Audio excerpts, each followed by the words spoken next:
खेती से ज्यादा कमाई, ये सपना तो हर किसान का होता है ना? तो आज हम इसी सपने को हकीकत में बदलने का रास्ता देखने वाले हैं। तो सवाल यह है कि क्या यह मुमकिन है? क्या गांव में रहकर शहर जितना पैसा कमाया जा सकता है? तो जवाब है जी हां, बिल्कुल। आज खेती का तरीका बदल रहा है और सही जानकारी के साथ मुनाफा कई गुना बढ़ सकता है।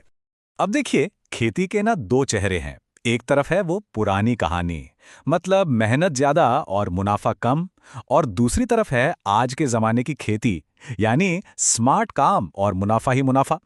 तो चलिए सबसे पहले ये समझते हैं कि आखिर दिक्कत आ कहां रही है।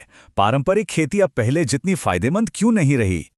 परेशानी यही तो है, बीज महंगे, खाद महंगी, दवाइयां, सब कुछ महंगा होता जा रहा है।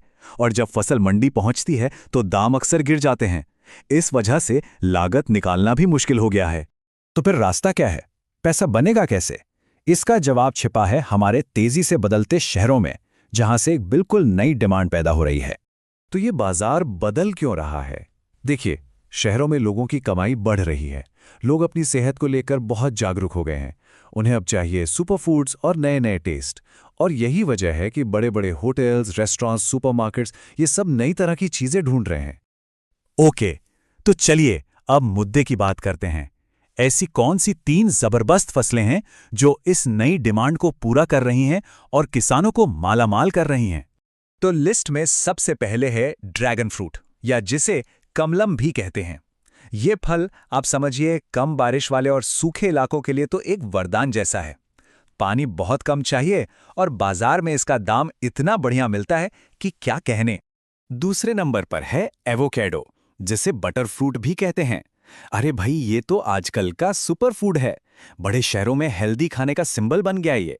इसकी डिमांड इतनी जबरदस्त है कि किसानों को इसके मुंह मांगे दाम मिल रहे हैं। हाँ, ये एक लॉन्ग टर्म इन्वेस्टमेंट जरूर है। और तीसरी कैटेगरी है पॉली हाउस में उगने वाली विदेशी सब्जियां। पॉली हाउस आप समझ लीजिए एक तरह की हाईटेक फूड फैक्ट्री है। इसके अंदर आप मौसम की परवाह किए बिना रंगीन शिमला मिर्च या चेरी टमाटर जैसी महंगी सब्जियां उगा सकते हैं, और पैदावार खुले खेत से 2-3 गुना ज्यादा। ठीक है, फसलें तो जान ली, लेकिन अब आता है सबसे जरूरी सवाल कि भाई पैसा कितना बचेगा, असली मुनाफा कितना होगा। चलिए अब जरा नंबरों पे नजर डालते हैं। ये टेबल देखिए, यहां साफ साफ दिख रहा है कि इन फसलों से 1 एकड़ में कितना शुद्ध मुनाफा कमाया जा सकता है। चलिए एक एक करके देखते हैं। जरा सोचिए, सिर्फ 1 एकड़ पॉली हाउस में रंगीन शिमला मिर्च लगाकर साल के 9 से 12 लाख रुपए तक का शुद्ध मुनाफा। ये पारंपरिक फसलों से मिलने वाले मुनाफे से कई कई गुना ज्यादा है। एवोकाडो की खेती में थोड़ा सब्र तो चाहिए, लेकिन एक बार पेड़ फल देने लगे ना, तो समझिए कि दशकों तक मोटी और पक्की कमाई का जुगाड़ हो गया। और ड्रैगन फ्रूट का तो क्या ही कहना। एक बार लगा दिया, थोड़ी मेहनत की, और फिर ये पौधा आपको 20 साल से भी ज्यादा समय तक एक शानदार और स्टेबल प्रॉफिट देता रहेगा। और पॉली हाउस में एक और बड़ा फायदा है, सरकारी सब्सिडी। मतलब आपकी शुरुआती लागत का एक बड़ा हिस्सा सरकार उठा लेती है। इससे होता यह है कि जो पैसा आपने लगाया है वो 1-1.5 साल में ही वापस आ सकता है। तो अब सवाल ये उठता है कि शुरुआत कैसे की जाए, वो भी कम से कम रिस्क के साथ। चलिए इसका एक सीधा साधा प्लान देखते हैं। बस ये 4 कदम अपनाने हैं। पहला, अपना बाजार पक्का करें, मतलब पहले खरीदार से बात कर लो। दूसरा, छोटे से शुरू करें, पूरे खेत में नहीं, पहले एक छोटे से हिस्से में लगाकर देखो। तीसरा, मॉडर्न टेक्नोलॉजी अपनाओ, ड्रिप इरिगेशन, मल्चिंग, इससे पानी बचेगा। और चौथा, मदद लो, अपने लोकल कृषि ऑफिस से संपर्क करो, ट्रेनिंग लो।